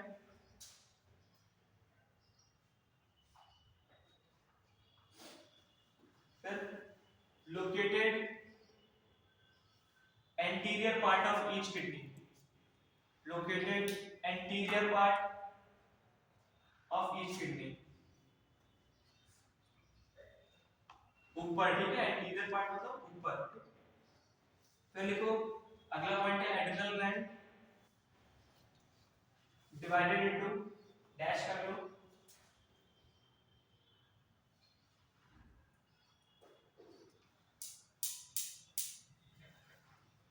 डैश कर लिया, फिर लिखो एक्सटर्नल टिश्यू, एक्सटर्नल मतलब बाहर के टिश्यू जो होंगे वो क्या बनाएंगे, कौन सा पार्ट, मेडुला बनाएंगे, कॉर्टेक्स बनाएंगे, कॉर्टेक्स, तो एक्सटर्नल टिश्यू या आउटर टिश्यू उनको कह सकते हैं, ये इसके डैश करके लिख लो एड्रेनल कॉर्टेक्स, ठीक है, बाहर के टिश्यू होंगे वो एड्रेनल कॉर्टेक्स बनाएंगे,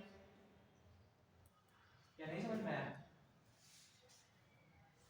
देखो दो पार्ट होते हैं एड्रेनल ग्लैंड के, जो बाहर के टिश्यू है, जैसे किडनी में बाहर कैसा कॉर्टेक्स कहलाता है, तो वहां पे जो टिश्यू होंगे ना वो एड्रेनल कॉर्टेक्स रीजन बनाएंगे, और जो अंदर के टिश्यू होंगे वो एड्रेनल मेडुला बनाएंगे, ठीक है, तो अभी तुमने मेडुला के हार्मोन पढ़ लिए हैं, अब कॉर्टेक्स के पढ़ने बाकी है, ठीक है, तो बाहर का लिख दिया आउटर टिश्यू एड्रेनल कॉर्टेक्स, फिर अगला लिखो सेंट्रल टिश्यू या इनर टिश्यू, सेंट्रल ब्रैकेट में inner tissue adrenal medulla,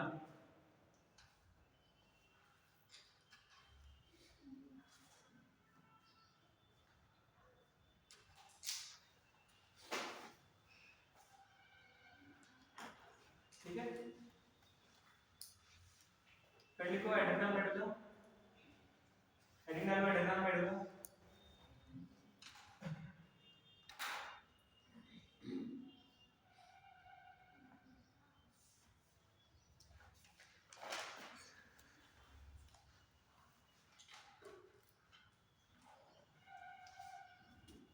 hormones लिखो, इसके दोनों हार्मोन्स लिख दो, दोनों के नाम लिख दो,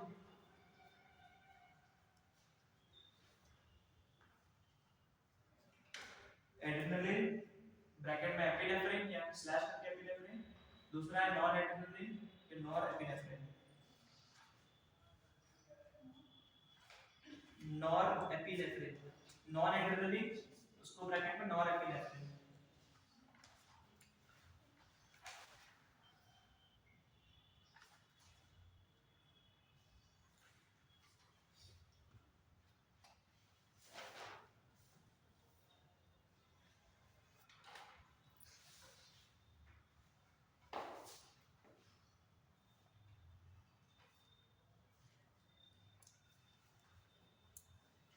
ठीक है, लिख लिया, फिर लिख adrenaline and non-adrenaline are called fight or flight hormone और emergency hormone. ये भी लिख लो.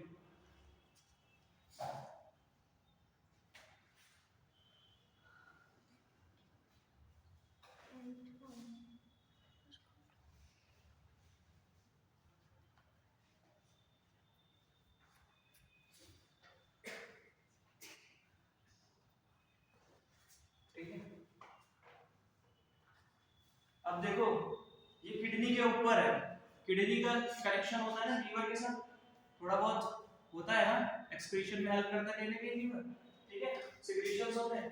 तो अब यहाँ पे ध्यान रखो, हेलो सुनना ना सुनो, ये दो हार्मोन्स हैं, इनको एक टर्म दिया गया है, दोनों को एक साथ कह दिया जाता है कि एड्रेनल मेडुला से रिलीज हो रहे हैं ना हार्मोन, इनको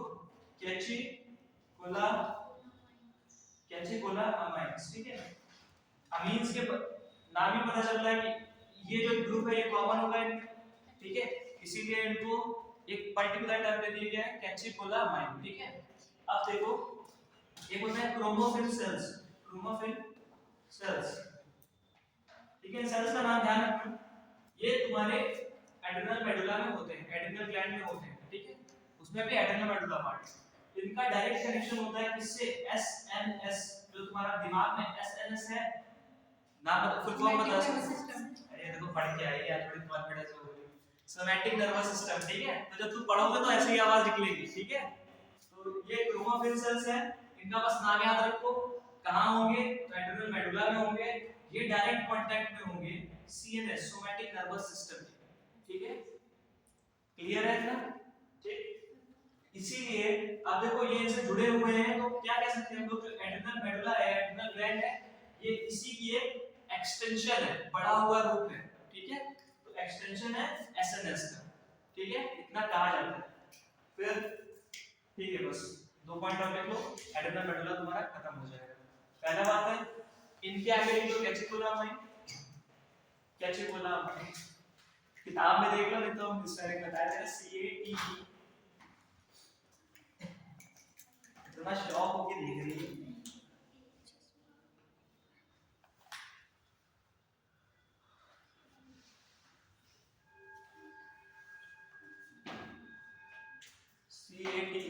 CATECHOLAMINE, कैटेकोलामाइन, ठीक है।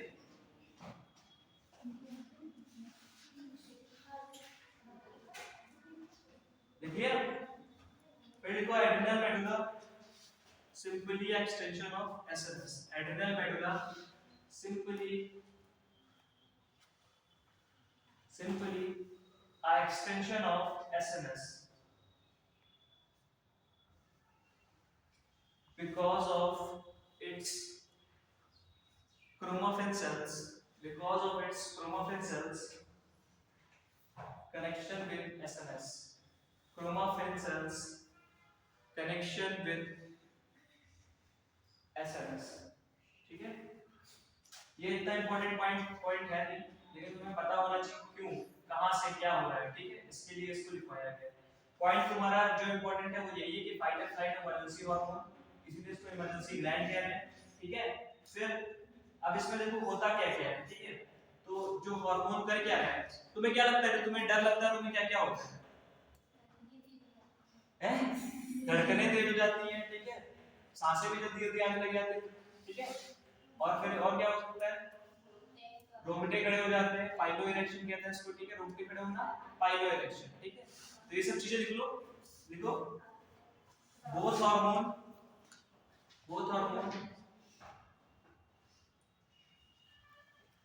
डैश कर लो, पहला है इंक्रीज हार्ट बीट, दूसरा increase rate of respiration, alertness, तीसरा अलर्टनेस, जाग जाते हो तुम, कुत्ता भाग ले तो भैया कुछ नहीं दिखाई पड़ता, अलर्टनेस, पाइलो इरेक्शन, घूमते खड़े होने को पाइलो इरेक्शन कहते हैं, पसीने भी तो छूट जाता है, स्वेटिंग, ठीक है, ये भी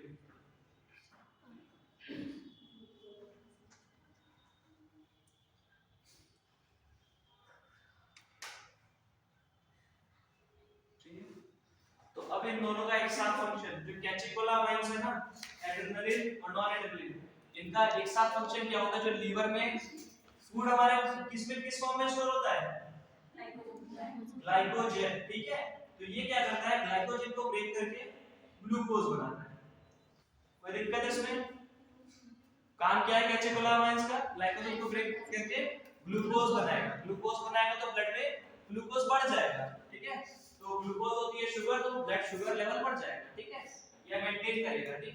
तो ग्लाइकोजन को ब्रेक करके ग्लूकोज बनाएगा, ग्लूकोनियोजेनेसिस। इस प्रोसेस को क्या कहते हैं? ग्लूकोनियोजेनेसिस, ठीक है।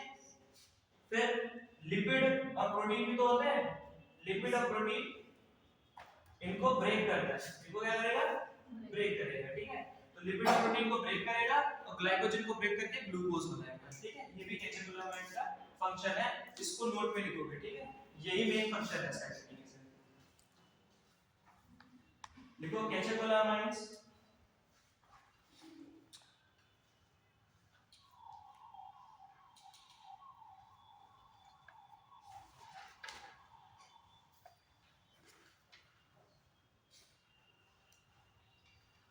Stimulate glycogen breakdown,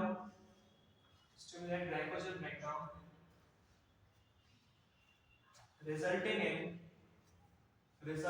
in result क्या होता है इसका?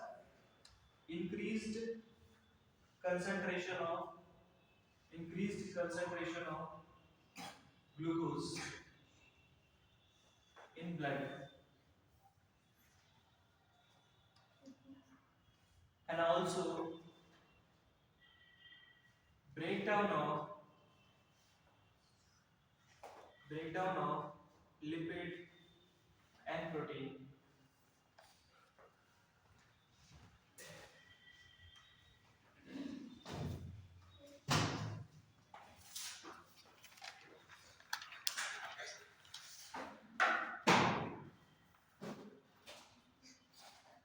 ठीक है, अब जल्दी से देखो इसको।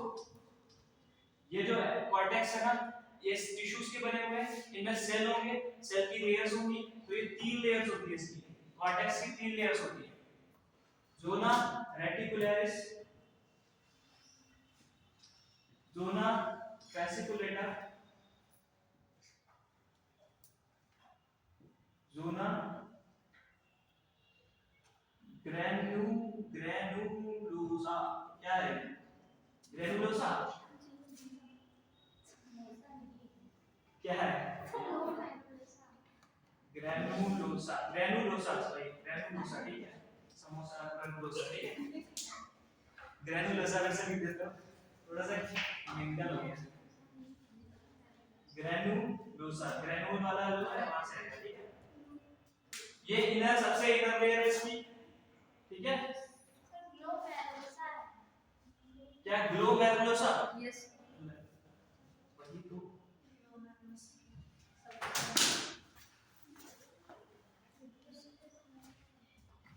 ग्लोमेरुलोसा, ठीक है। ये इनर है, ये मिडिल है, ये आउटर है, ठीक है। तो ये 3 चीजों का क्या हुआ? कुछ नहीं हुआ। तो ऊपर वाली देखो इनर है, दूसरा कहां गया भाई? देखा क्या? किसी ने गिरा तो गिरते हुए देखा क्या? जेब में जो जोना रेटिकुलरिस, ये देखो इसके जो कॉर्टेक्स के होते हैं, जैसे उसमें कैटेकोलामाइंस में, इसमें कॉर्टिकॉइड्स होते हैं। क्या होता है? कॉर्टिकॉइड्स, ठीक है। तो अब देखो इसमें एक होता है ग्लूकोकॉर्टिकॉइड्स, एक होता है मिनरलोकॉर्टिकॉइड्स, ठीक है, और एक गोनाडोकॉर्टिकॉइड्स, ठीक है। तो पहला जो जोना रेटिकुलरिस है, सबसे कम 7% के लगभग लेयर बनाता है, इसको कहते हैं, ये जो हार्मोन रिलीज करता है उसको कहते हैं गोनाडोकॉर्टिकॉइड्स, ठीक है। गोनाडोकॉर्टिकॉइड्स, ठीक। सबसे ज्यादा ये जो मिडिल लेयर है फेसिकुलर, 50% से ज्यादा ये बनाती है इसको, कॉर्टेक्स को, ठीक है। ये ग्लूकोकॉर्टिकॉइड्स, लास्ट वाली है ग्लोमेरुलोसा, ठीक है। ये आउटर लेयर होती है मिनरलोकॉर्टिकॉइड्स, ठीक है। चलो इसको इस तरीके से बना लो फटाक से। जो कॉर्टेक्स है ना, कॉर्टेक्स के आगे देखो 3 लेयर्स होती है।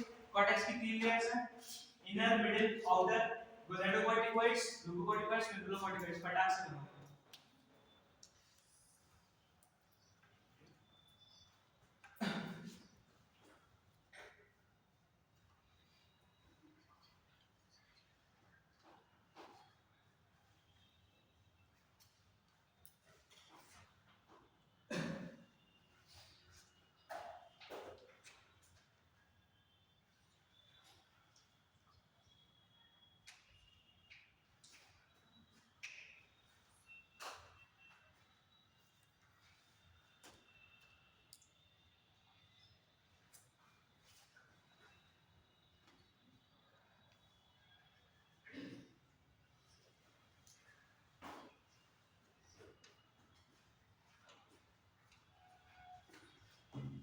बन गया?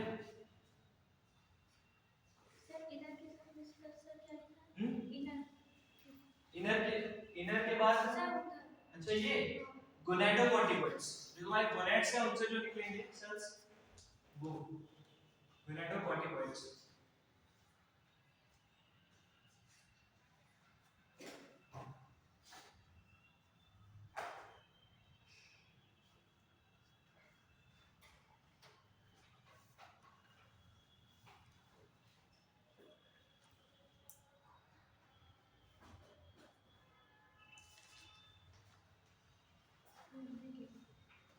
लिख लिया?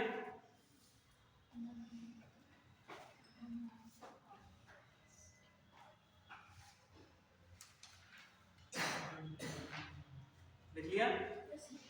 ठीक है। अब देखो यहीं पे जो ग्लूकोकॉर्टिकॉइड्स है, प्लीज इधर देख लो, ये जो तुम्हारा जोना फैसिकुलेटा है, ये जो ग्लूकोकॉर्टिकॉइड सिक्रीट कर रहा है, इसमें जो हार्मोन का नाम है वो क्या है? कॉर्टिसोल।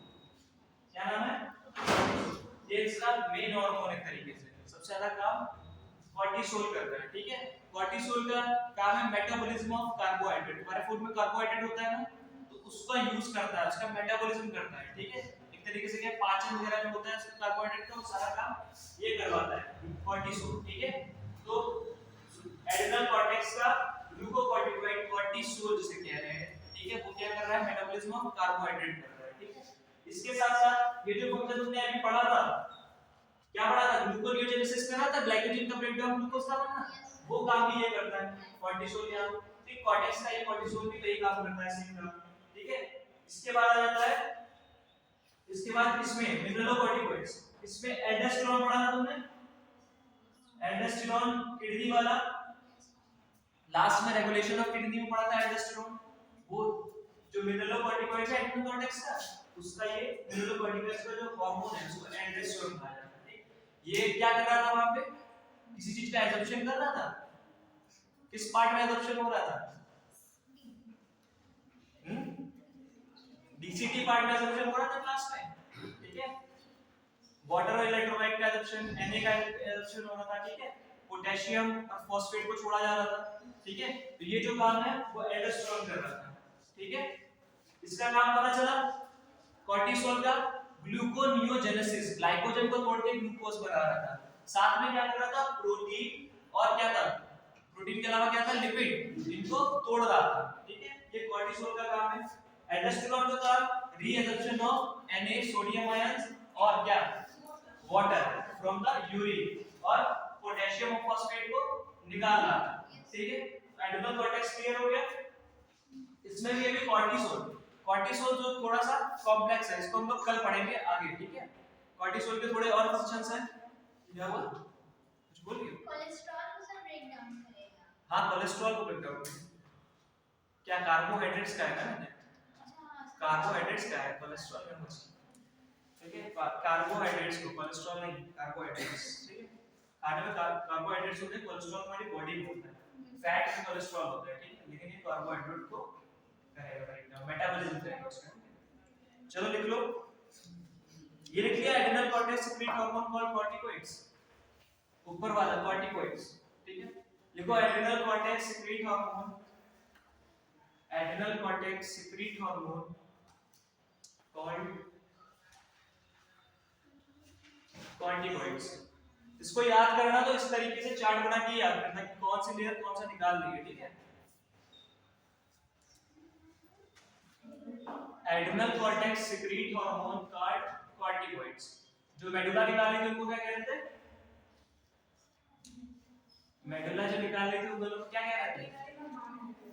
नहीं तो क्या कह रहे थे एक साथ? कैचेकोलामाइड्स, कैटेरी है कैचेकोलामाइड्स, ठीक है, ऐसे बोलो। पता नहीं क्या अंग्रेजी आधे चीजें साइलेंट रहती हैं, कंफ्यूजन बड़ी होती है भाई, ठीक है। कैचेकोलामाइड्स कहते हैं। अब इसी में ये सारे जितने हार्मोन तुमने भी पढ़े, कॉर्टिसोल, एल्डोस्टेरोन, अगर इनको एक साथ आ जाए तो एड्रिनल कॉर्टेक्स के हार्मोन है, इनको कॉर्टिकोइड्स, जैसे कि तुम देख ही रहे हो, ग्लूकोकॉर्टिकोइड्स, गोनाडोकॉर्टिकोइड्स, ठीक है, और मिनरलोकॉर्टिकोइड्स, ठीक है। तो जो सब के आगे कॉर्टिकोइड्स लगा हुआ है, तो नॉर्मली अगर एड्रिनल कॉर्टेक्स के हार्मोन की बात करेंगे तो वो कॉर्टिकोइड्स है, ठीक है। और कॉर्टिसोल, एल्डोस्टेरोन एड्रिनल कॉर्टेक्स के हार्मोन है, ठीक है। आ जाइए सर, आ जाइए, बैठे मत उधर। चलो आज के लिए इतना है, कल फिर थोड़ा सा बचा हुआ है चैप्टर, ठीक है। कल हम लोग कुछ क्वेश्चन भी सॉल्व करेंगे, ठीक है। लेके आइए फोन, लेके आना सब लोग अपना, जो ग्रुप में जो फोन ऐड है, ठीक है, ताकि उसमें हम भेज देंगे, तुम लोग पढ़ लोगे, वरना एक एक लिखने में मेरी भी हालत खराब हो जाएगी, तुम तो मजा आ जाओगे आराम से, ठीक है।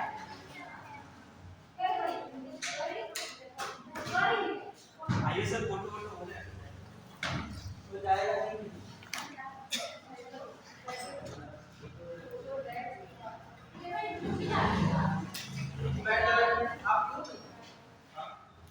फोटो नहीं लेंगे, अरे पहले अभी निकले तो भाग जाएंगे। हां ए भाई साहब एक मिनट,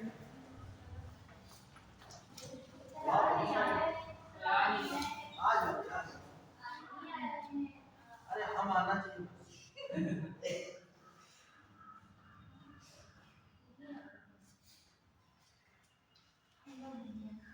ये तो हो जाएगा।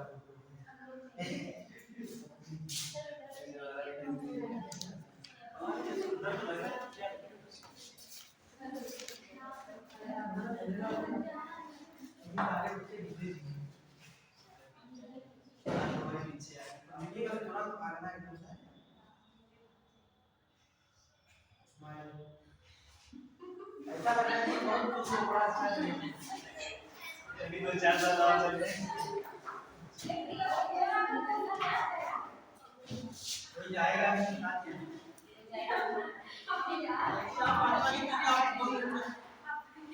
पानी वगैरह पिया लो उसको, पीना तो 2 मिनट आ जाएगा।